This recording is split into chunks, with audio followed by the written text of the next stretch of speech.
Baiklah, kami di sini dari kelompok 7 yang akan mempresentasikan tentang kepribadian 2.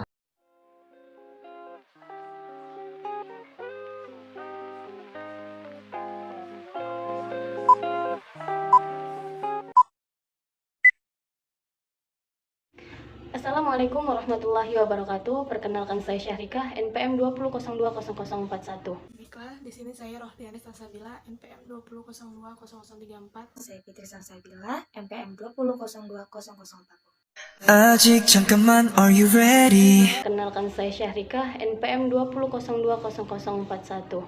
Nah, saya di sini akan membawakan materi yang pertama yang menjelaskan tentang sejarah teori kepribadian Hippocrates.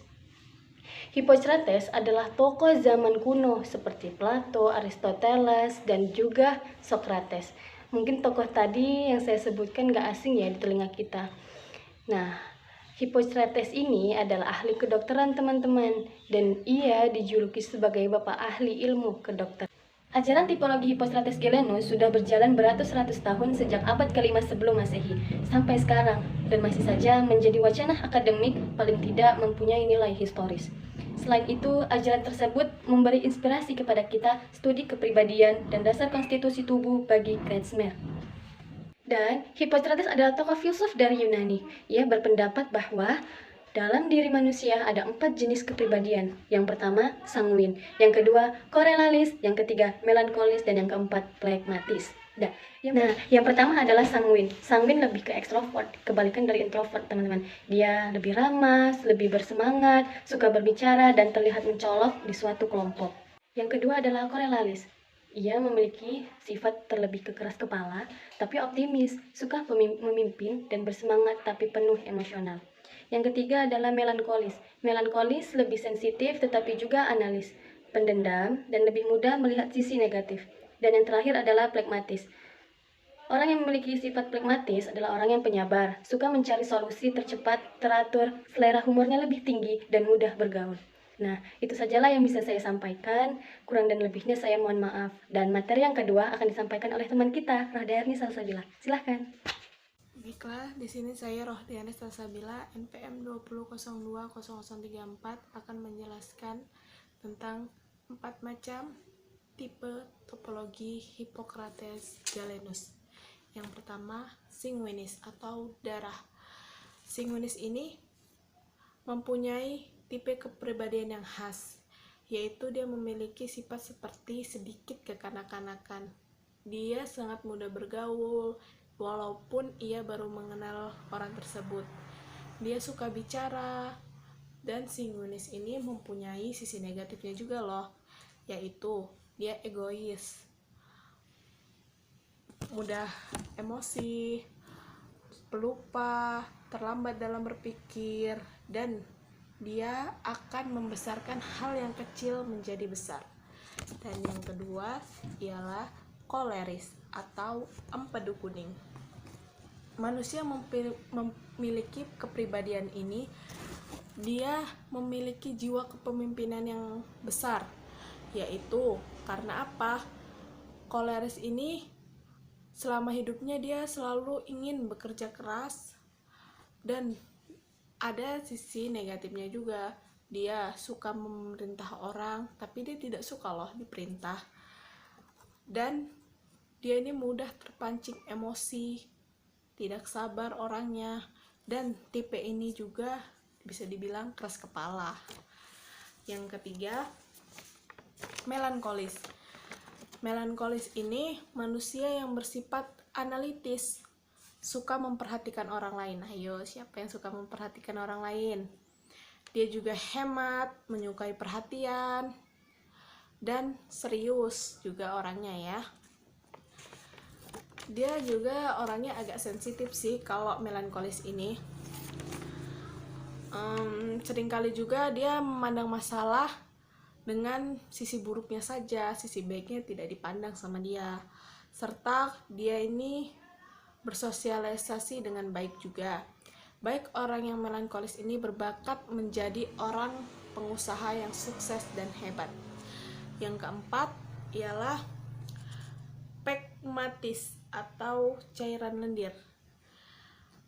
Pragmatis ini adalah jenis kepribadian yang selalu cinta damai dengan menjadi netral dalam segala kondisi konflik tanpa ingin memilih mana satu dengan yang lain.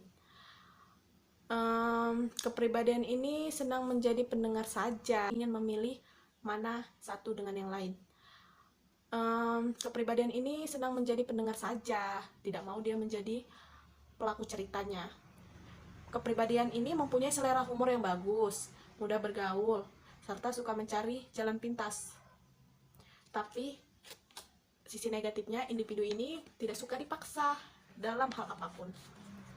Terima kasih. Perkenalkan, nama saya Fitri Salsabila, MPM 20020040. Baiklah, saya di sini akan melanjutkan presentasi dari teman saya yang judulnya Teori Kepribadian MBTI.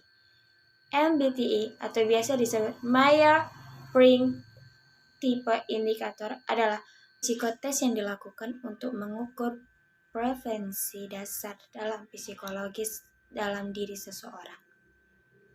MBTI ini dikembangkan oleh Isabel Briggs Myers pada tahun 1940.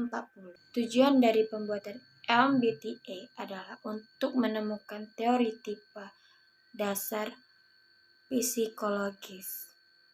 Dijelaskan juga oleh Carl Jung, dapat dimengerti dan berguna dalam kehidupan sehari-hari manusia. Pertama, introvert dan extrovert. Introvert itu orangnya cenderung aktif dalam pemikiran dan orangnya sangat-sangat menikmati waktu personalnya. Jadi extrovert itu kebalikannya. Extrovert adalah orang yang sangat aktif di luar, tidak mau menyendiri, orangnya lebih cenderung oke aja ketika mengenal orang baru. Oke, kita masuk yang kedua, yaitu kita akan bertemu dengan sensing dan intuition. Nah, di sini kita juga sama. Sensing itu lebih cenderung dia ingin terjun langsung ke lingkungan itu sendiri, melibatkan dirinya langsung.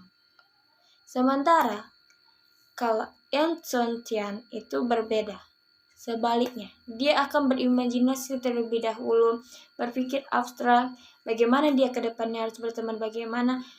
Nah, ketiga, kita akan bertemu dengan thinking dan feeling. Nah, kita sini sudah tahu kan, bahasanya itu sudah tidak asing lagi kita dengar gitu kan. Thinking dan feeling. Nah, thinking itu orang yang akan berpikir itu sangat logika dan sangat konsisten dalam melakukan apapun itu. Sedangkan feeling, orang akan cenderung lebih memiliki emosi atau perasaan. Itu akan lebih mendominan dirinya untuk melakukan sesuatu atau memikirkan pendapat orang lain. Itu juga bisa dirasakan oleh yang perasaan feeling.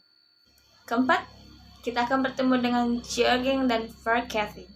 Jogging itu adalah termasuk tipe orang yang konsisten, tegas, dan teguh pendirian. Orang ini sungguh betul-betul tidak bisa diganggu-gugat. Seperti ada kata-kata yang bisa kita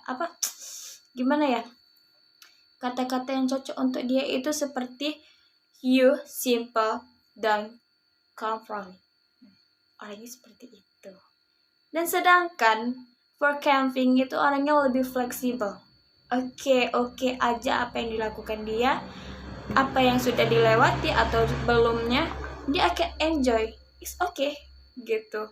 Nah, di sini kita tahu berapa pentingnya kita mempelajari ilmu Myers-Briggs Type Indicator atau biasa disebut MBTI. Sekian dari video presentasi kami, lebih kurangnya kami mohon maaf. Billahi taufiq wal hidayah. Wassalamualaikum warahmatullahi wabarakatuh. Terima kasih.